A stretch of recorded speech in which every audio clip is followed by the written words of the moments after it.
Congratulations on the 600 games. When you were that mop-haired kid at Bodymore Heath, quiet, unassuming, did you expect to get to 600 games? No, never in the world did I think I was going to reach this number.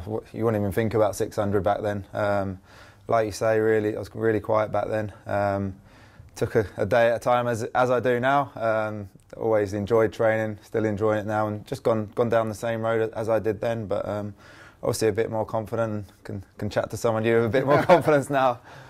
What do you think the secret to it is? Because if you look at the Premier League now, it is a grind. You know, for me that understands it from the inside, 38 games a season, the world's toughest league, the world's most physical league. You're still in great shape. You've got, I'm sure many, and we'll come to it, how many more years you feel that you've got left.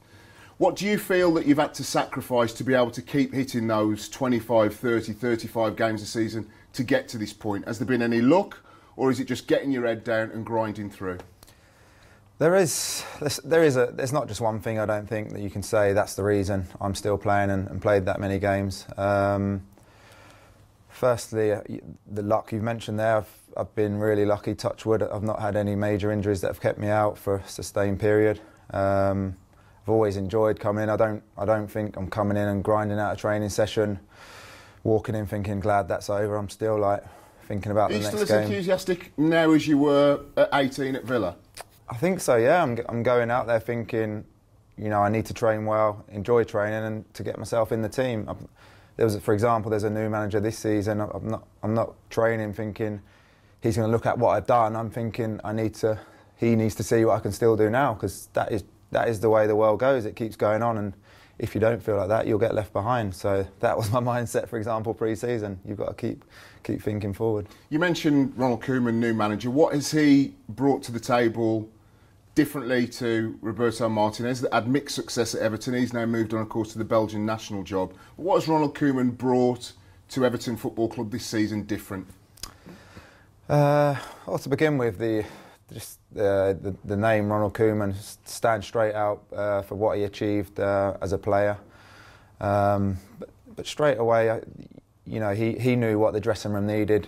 He would have known and spoke to people what they felt. This group, talented group of players, finishing mid-table, you know, it wasn't good enough. So he's come in, get everybody's standards up to scratch every day. You know, not 1 week on, 1 week off. Anybody's not training anything a bit of sloppiness in training. He's pulling it up on. So it's pretty basic stuff, really, but basic stuff that's going to, you know, make you get to that next level. And then once you're there, then you can kick on again.